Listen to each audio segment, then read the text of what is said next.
তো সবাইকে অনুরোধ রইল সবার পরিবারে যাওয়ার জন্য। আমার আর বেশি কিছু বলার নেই, যেহেতু প্রথমবার স্টেজে উঠলাম তো মাথার থেকে অনেক কিছু আউট হয়ে যাচ্ছে।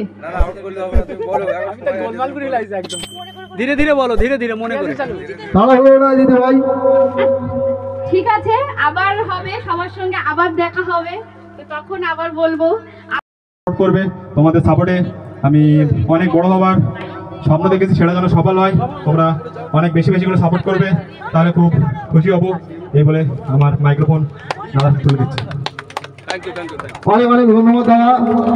দাদাকে ট্রফি দিয়ে সম্মান জানাচ্ছে আমাদের স্যার